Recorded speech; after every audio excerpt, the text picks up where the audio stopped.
അതിനിടയിൽ തിരുവനന്തപുരത്തെ ഇടതുമുന്നണി സ്ഥാനാർത്ഥിയും എതിരാളികൾ വരാതെ വലഞ്ഞു.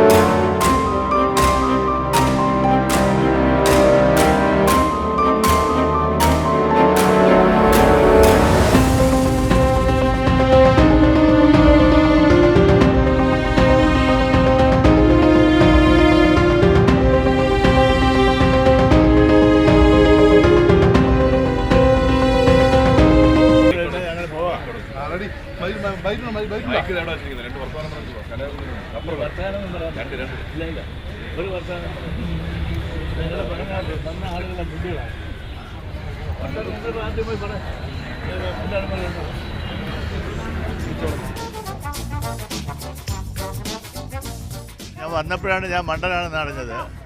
പ്രഗത്ഭന്മാരായ ആളുകളെന്ന് അവകാശപ്പെടുന്ന മുൻ ഗവർണറും മുൻ കേന്ദ്രമന്ത്രിയും ഒന്നും കാണാനില്ല. അപ്പോൾ പത്രക്കാർ അത് പരിഗണിക്കുമെന്നാണ് എനിക്ക് തോന്നുന്നത്. എനിക്ക് ഇപ്പോൾ 1 മണിക്കൂർ നഷ്ടമായി. പത്രക്കാർ വിളിച്ചു കൊണ്ടുവന്ന് പറ്റിച്ചു എന്ന് പറഞ്ഞാൽ മതിയല്ലോ. ശശി തരൂരും കുമ്മനവും ദിവാകരൻ സഖാവും കനകക്കുന്ന് കൊട്ടാരത്തിൻ്റെ വളപ്പിലൂടെ 1 മണിക്കൂർ അങ്ങനെ കൊച്ചു വർത്തമാനം പറഞ്ഞ് നടക്കുമെന്നായിരുന്നു പ്ലാൻ. പക്ഷേ മറ്റു 2 പേരും മുങ്ങി. എന്നാലും പ്രസ് ക്ലബ്ബുകാരുടെ ആഘോഷ പരിപാടിയുടെ ഉദ്ഘാടനം എന്നുള്ള നിലയിൽ ഇതിൽ പങ്കെടുത്തതിൽ സന്തോഷമുണ്ട്.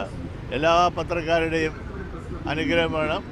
ഞാൻ തിരുവനന്തപുരം ലോകസഭാ സീറ്റിൽ മത്സരിക്കുകയാണ്. ഞാൻ വിജയിക്കും എന്നുള്ളത് എനിക്ക് നല്ല ഉറപ്പാണ്. ഞാൻ ഇന്നിടത്തെല്ലാം വിജയിച്ചിട്ടുണ്ട്. ഇത് ഞാൻ വിജയിച്ചാൽ മാറും. വിജയിച്ചാൽ തിരുവനന്തപുരത്തെ വോട്ടർമാർക്ക് മുട്ടയും പാലും കിട്ടുമെന്ന് പൊളിമിക്സിന് ഉറപ്പാണ്. ഇതിനു മുമ്പ് വിജയിച്ചപ്പോൾ കൊടുത്തിട്ടുണ്ട്.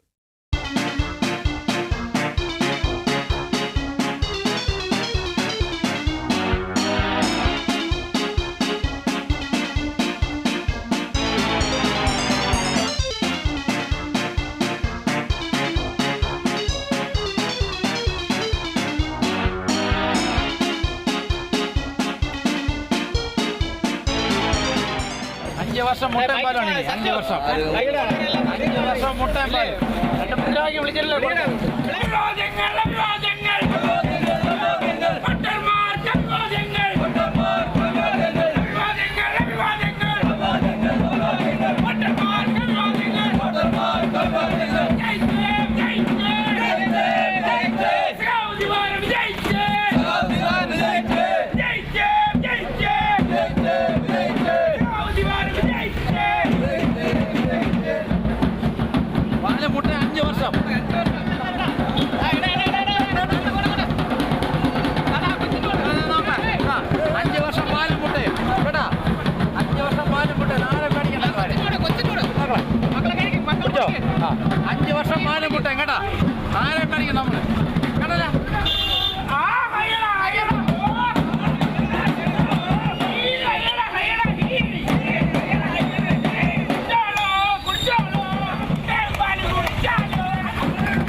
കഴിഞ്ഞ നിയമസഭാ തെരഞ്ഞെടുപ്പിൽ നെടുമങ്ങാട് നിന്ന് സഖാവ് വിജയിച്ചപ്പോൾ CPI സഖാക്കൾ ഇങ്ങനെയാണ് ആഘോഷിച്ചത്.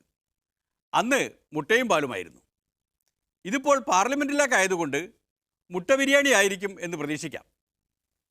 അതെന്തായാലും ആറ്റിങ്ങൽ മണ്ഡലത്തിൽ നിന്ന് ഒരു സ്ഥാനാർത്ഥി വന്നു പെട്ടതുകൊണ്ടാണ് പത്രക്കാരുടെ പരിപാടി പൊളിയാതെ രക്ഷപ്പെട്ടത്. വന്നയാൾക്കാണെങ്കിൽ നടന്ന് ശീലവുമില്ല. താമസിക്കുന്ന സ്ഥലത്ത് ഉള്ള സമയത്ത് മാത്രമാണ് നടക്കുന്ന ശീലമുള്ളത്. അതോടൊപ്പം ഇന്ന് വളരെ ടെൻഷനിലാണ് എത്തിയിട്ടുള്ളത്. ടെൻഷൻ മറ്റൊന്നും കൊണ്ടല്ല, മണ്ഡലത്തിനകത്ത് കുറച്ച് പരിപാടികളൊക്കെ തീരുമാനിച്ചിട്ടുണ്ടായിരുന്നു. പക്ഷേ മാധ്യമ സുഹൃത്തുക്കളുടെ ഒരു വലിയ പരിപാടി, ആ പരിപാടിയിൽ പങ്കെടുക്കാതെ മാറി നിൽക്കുക എന്നുള്ളത് ശരിയല്ല എന്നുള്ളത് കൊണ്ടാണ് ഇവിടെ എത്തിച്ചേർന്നിട്ടുള്ളത്. കൂടാതെ ഇന്ന് വീണ്ടും നോമിനേഷൻ സമർപ്പിക്കേണ്ട ഒരു സാഹചര്യമാണുള്ളത്. കാരണം കഴിഞ്ഞ ദിവസം ഒരു 27ഓളം കേസ് കൂടി കേരളത്തിൻ്റെ ആഭ്യന്തര വകുപ്പ് മന്ത്രിയും നമ്മുടെ ബഹുമാനപ്പെട്ട മുഖ്യമന്ത്രി ചാർത്തി തന്നിട്ടുണ്ട്. അപ്പോൾ സ്വാഭാവികമായിട്ടും നോമിനേഷൻ്റെ 2 സെറ്റ് കൂടി ഇന്ന് സമർപ്പിക്കേണ്ട ഒരു ദിവസമായതുകൊണ്ട് അതിൻ്റെ ചില കാര്യങ്ങളൊക്കെ അവിടെ മണ്ഡലത്തിൽ നടക്കുകയാണ്. അതൊക്കെ കേസ് ഉണ്ടാക്കുമ്പോൾ ഓർക്കേണ്ടിയിരുന്നു. ഇനി അത് പറഞ്ഞിട്ട് കാര്യമില്ല. സത്യസന്ധതയുടെ ജിഹുയായിട്ട് പ്രവർത്തിക്കുന്ന മാധ്യമ ലോകം അവരോടൊപ്പം ചേർന്ന് നിന്നുകൊണ്ട് ഒരു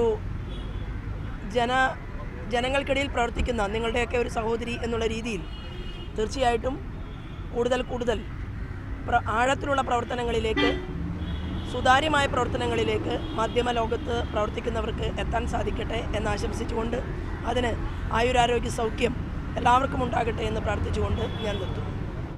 ആ പ്രാർത്ഥനയ്ക്ക് നന്ദി. ഇനി സംഘാടകർ അവരുടെ ഉദ്ദേശം വെളിപ്പെടുത്തും. പ്രിയമുള്ളവരെ, തിരുവനന്തപുരം പ്രസ് ക്ലബിൻ്റെ ഗോൾഡൻ ജൂബിലിയുമായി ബന്ധപ്പെട്ടാണ് ഇത്തരത്തിലൊരു പരിപാടി ഇന്ന് സംഘടിപ്പിച്ചത്. നാളെ കനകക്കുന്നിൽ വൈകിട്ട് 6-ന് ഗവർണർ ഉദ്ഘാടനം ചെയ്യുന്ന കനകോത്സവത്തിൻ്റെ വിളംബരം കുറിച്ചുകൊണ്ടാണ് സ്ഥാനാർത്ഥികളുടെ സംഗമവും ഫോട്ടോ വാക്ക് എന്ന ഈ പരിപാടിയും സംഘടിപ്പിച്ചത്. ഇനി മേലാൽ രാഷ്ട്രീയക്കാരെ വെച്ച് ഇമാതിരി പരിപാടികൾ സംഘടിപ്പിക്കുമ്പോൾ 4 വട്ടം ആലോചിക്കണം.